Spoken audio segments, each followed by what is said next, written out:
నా పేరు మహేష్, పీడిఎస్యు జాతీయ నాయకుడిని. ఈరోజు విద్యారంగ సమస్యలు పరిష్కరించాలని చెప్పేసి జూలై 23వ తారీఖున పీడిఎస్యు అదేవిధంగా మిగతా లెఫ్ట్ విద్యార్థి సంఘాల ఆధ్వర్యంలో రాష్ట్రవ్యాప్త పాఠశాలలు అదేవిధంగా ఇంటర్ కళాశాలల బంద్కి పిలుపునివ్వడం జరిగింది. మేము ఈ సందర్భంగా ఒకటే డిమాండ్ చేస్తూ ఉన్నాం. ముఖ్యమంత్రి గారు 18 నెలలు గడుస్తూ ఉన్నా కూడా రాష్ట్ర ప్రభుత్వం ఏర్పడి విద్యారంగ సమస్యలను పరిష్కరించడంలో పూర్తిగా విఫలమైపోయింది.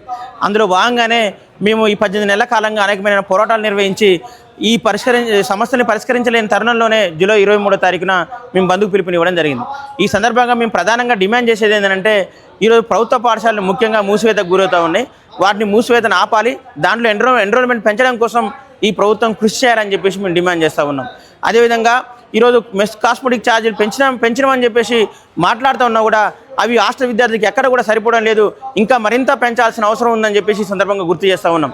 అదేవిధంగా ఇంకొక ముఖ్యమైన అంశం ఏంటంటే, నూతన జాతీయ విద్యా విధానాన్ని జాతీయ స్థాయిలో రాహుల్ గాంధీ అదేవిధంగా సోనియా గాంధీ గారు మొత్తం కాంగ్రెస్ పార్టీ వ్యతిరేకిస్తూ ఉన్నా కూడా ఈ రాష్ట్రంలో కాంగ్రెస్ పార్టీ ముఖ్యమంత్రిగా ఉన్నటువంటి రేవంత్ రెడ్డి గారు మాత్రం ఈ రాష్ట్రంలో నూతన జాతీయ విద్యా విధానాన్ని అమలు చేస్తూ ఈరోజు ఇంటర్మీడియట్ విద్యను పాఠశాల విద్యలో విలీనం చేస్తామని చెప్పేసి మాట్లాడుతూ ఉన్నారు.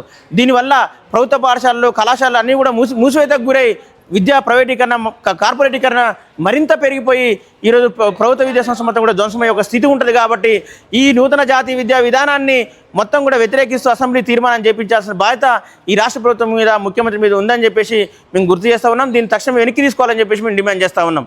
అదేవిధంగా ఈరోజు బెస్ట్ అవైలబుల్ స్కూల్స్కి దాదాపు 250 కోట్ల పెండింగ్ నిధులు ఉన్నాయి.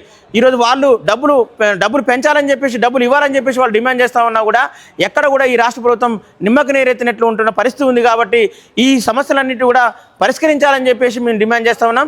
లేని పక్షంలో పెద్ద ఎత్తున ఆందోళన చేస్తామని చెప్పేసి ఈ సందర్భంగా మేము హెచ్చరిస్తూ ఉన్నాం. దాదాపు రాష్ట్రంలో 7,200 కోట్ల పెండింగ్ రియంబర్స్మెంట్ స్కాలర్షిప్ ఉంది. ఈ రియంబర్స్మెంట్ స్కాలర్షిప్లు విడుదల చేయకపోవడం వల్ల అనేక మంది విద్యార్థులు ఉన్నత విద్య చదువుకోవడం కోసం ఇబ్బందులు పాలవుతూ ఉన్నారు. ఉన్నత విద్య చదువులు మొత్తం కూడా మధ్యలోనే ఆపేసే ఉంది.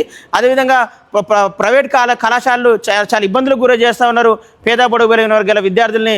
కాబట్టి ఈ రాష్ట్ర ప్రభుత్వం వెంటనే స్పందించి స్కాలర్షిప్ని విడుదల చేయాలని చెప్పేసి మేము డిమాండ్ చేస్తూ ఉన్నాం. మీరు అందాల పోటీలకి లేకపోతే ఆంధ్ర ప్రాంత నాయకులకి ఇక్కడ విగ్రహాలు పెడతానుకో లేకపోతే కాంట్రాక్టులకు 1,000 కోట్ల రూపాయలు ఇస్తా ఉన్నా కూడా పేద బడుగు బలహీన వర్గాల విద్యార్థులకు మాత్రం ఒక్క రూపాయి కూడా ఇవ్వడనే పరిస్థితి ఈ రాష్ట్ర ప్రభుత్వం మొండిగా వ్యవహరిస్తుంది. కాబట్టి రియంబర్స్మెంట్ స్కాలర్షిప్ని వెంటనే విడుదల చేయాలని చెప్పేసి ఈ సందర్భంగా మేము డిమాండ్ చేస్తూ ఉన్నాం.